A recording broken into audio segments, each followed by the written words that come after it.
The famous line, the comfortable concentration. The home is a comfortable concentration camp. What was it, Ar-Rahman, in the poem? Amilatun fi sijniha al-maqiti. It's been translated. It's very, that she is a, prisoner in her house. By the way, she actually retracted this. Very interesting. In her book called Second Stage, which she wrote some 10 years after or something like this, she said this was a bit extreme for me to say that. People don't realize she made a hell of a lot of retractions. Why did she make retractions? I'll tell you why she made retractions. She made retractions because in year 1970, she wrote a book called The Second Stage. You can get this book. And she realized by doing these kind of sociological investigations that women were actually having things worse. That things were getting worse for women. I'm going to read something from her book right now. She said that women are experiencing more signs of psychological stress than women in their 20s and 30s had in the 50s and early 60s, she admits. Listen to what she says.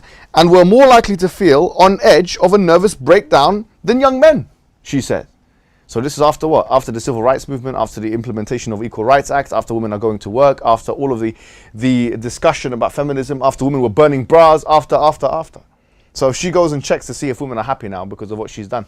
And she realized that actually women are sadder, they're worse off. Their welfare has been affected in the negative. And she says that, she admits this in her book, The Second Stage, which, by the way, you don't find in curricula.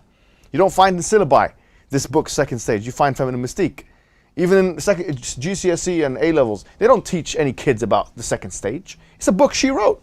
And in fact, it's a book she wrote after the book Feminine Mystique. But because it has all these admissions, these dirty admissions that she puts and she tells us the truth about, we want to hide this under the carpet, do we? Women 35 to 39, 1 in 3, she says in the same book, in the 1970s experienced a nervous breakdown, which is more than a 10% increase, which is in sociological terms quite heavy. So she realized, based on her own study, this is Betty Friedan we're talking about, that more women were suffering after the implementation of all of these things, and after they go into work, and after they've taken up all these attitudes towards domesticity, and the family and the home and the motherhood and all these things. You see. And she even admits, quite interestingly in the book, she goes, women have a profound human impulse to have children. Well, you weren't saying that before. All the tone has changed now, has it? When you see women are suffering and coming to you and crying in nervous breakdowns. Now you're saying, well, actually women have a profound instinct, she says, or impulse, sorry, to have children. Well, you weren't saying that before, Friedan. She realizes what she put women in. But is she the only one? You'll be surprised she's not the only one. In 1981, after realizing the troubling psychological impact of women, Friedan states this. Let me just go with Friedan for a second. She says, we had better find a change. But change is hard because listen to what she says. It's unbelievable. Unbelievable what she says. Listen to this. She goes, because women have almost a religious feeling about the women's movement. Allahu Akbar. Allahu Akbar. Subhanallah. She says, we've got to change this now. This is 20 years after everything. She goes, because women now are becoming, it's like feminism has become religion. Who's saying that? Betty Friedan, one of the founding mothers of feminism. She goes, I realize we have to make a change. She's saying this. I realize we have to make a change, but what? But it's difficult now because women have a what? A religious feeling towards feminism. Can you imagine this? A sacredness, a reverence, an awe. This is what she continues. It keeps us from asking questions about what really matters to women now. So, you see, it's really negatively impacted women. She realizes that. She wants to change that, but she can't because she's already created a monster. She's already created the Frankenstein of feminism. She's already helped contribute to that. And now she's trying to pull women back. Actually, we're going too far. No, it's too far. The Frankenstein has already been created. And do you know who's suffering for it? Women are suffering more because of it. And one of the most powerful things I've ever read from a feminist is from Germaine Greer. In her book 1981, The Whole Woman. Remember, Germaine Greer was one of the founding mothers of feminism. See her online. How she's coming with arrogance and talking and smoking cigarette and this and that. And she's with confidence talking about how important it is and attacking domesticity, attacking this and equality and all that kind of. And then what? She comes in 1981, she goes, I mourn for my unborn babies. I mourn for my unborn babies, she says. This is 2 of your big names. 2 already. We're going to come to the 3rd one, which is the worst one, by the way. Which she said, I mourn for my unborn babies, she said. She goes, I still have pregnancy dreams. She's exposing herself. Waiting with vast joy something that will never happen. because she's over, she's past the age of pregnancy. Never happened. Allahu Akbar. It's a punishment for you. Because you were telling all the women. It's like you're telling all the women that motherhood is X, Y, Z and all that. Now you'll be punished because you realize that actually you suppressed your instinct and you hurt yourself. You only hurt you. You're playing with fire. You played with fire and you got burnt.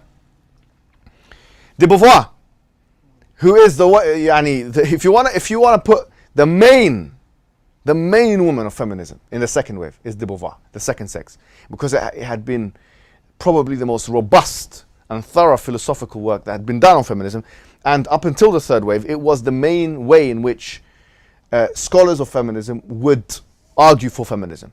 Okay, this is what she says. We know her thought, right? She attacks the institution of motherhood. She attacks domesticity. She talks about how it's oppressive to be a man, biologically even, and these things. But she says the following. She was talking about, she had a boyfriend. His name was Sartre, Jean Paul Sartre, a huge philosopher, big name. Imagine now, she's telling women not to have what? Husbands or this. She's telling them not to have husbands, yeah? Not to be married, not to have kids. But listen to what she says about her own boyfriend. Listen to what she said.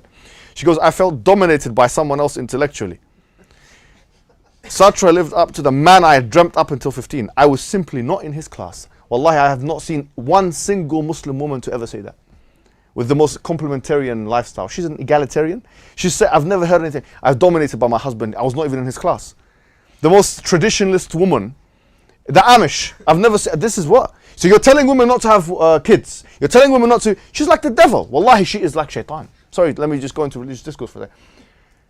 مثله كمثل الشيطان إذ قال للإنسان كفر فلما كفر قال أنا بريء منك. It's like this in the Quran. It says it's like him, like the devil. He says go and do disbelief, and when he does it, he says I've got nothing to do with you. In her own life, what's she doing? She's saying you're my superior. I'm not even in your class. But she's writing in her books as well. She's writing, don't get married, don't have children, don't allow this from the man. It's like this nonsense hypocrite. She's a nonsense hypocrite. That's what there's a statement. You're a feminist until you get married. Well, she wasn't even married. We'll come on to it. She wishes she was. As she even admits. Well, not this, but she goes, I was simply not in his class. She looked in the mirror. Just like you, Ali Dawa. She said something that you said. She said, I detest my own reflection. She goes, if at least my own thought had given birth to a hill, a rocket, but nothing has taken place. I'm astonished to realize how thoroughly I have been cheated. Cheated by who? Who are you talking about? You cheated by yourself. You cheated yourself. Yeah? She's writing in her autobiography. She thought we didn't read. Then she also admits, I don't know, she thinks it's a diary entry. She writes the following. She goes, before her boyfriend, Sartre, came from Paris, she was preparing her new independent home in Paris and waiting for the return of Sartre from Paris. New furniture is brought, the walls are papered, and new clothes are purchased. Oh, you're trying to make an effort for him, are you? You're trying to make an effort for him, are you? But you tell the woman to what? Not to get married. But you wish you were married.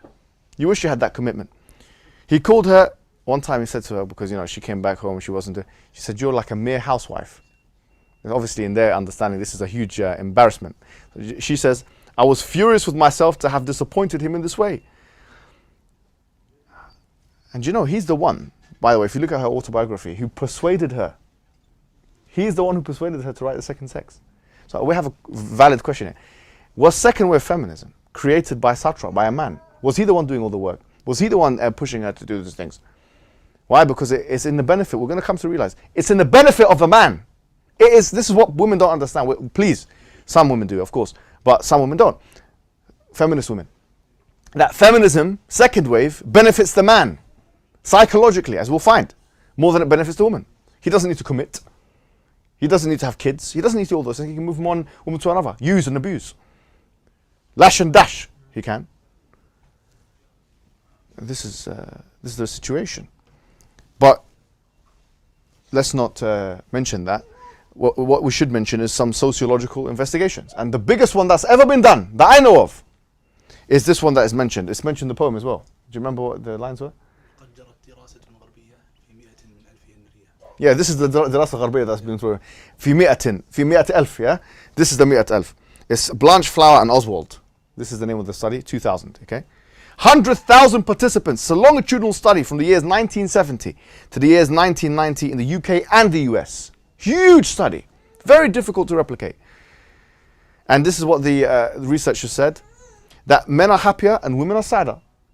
In the time period after the feminist movement has taken its force, and after all the laws have been placed, and after the attitudes have changed, and after women are going to work, why are they happier and sadder? Well, because let me tell you why.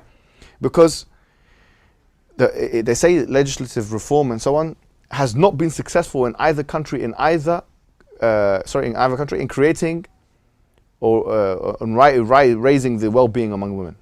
The quote is messed up a little bit on the slides, but that's, you see, this big thing is saying what? In fact, the same study said, do you know who was getting happier? Men were getting happier. They're getting what they want. The commitment issues have gone down. He doesn't have to extract his resources for her. He's got more money now. He can just use her, move from woman to woman. She's the one, she wants security. She's the one psychologically primed for these things. You want to play this game with a man and you think you're going to be happier.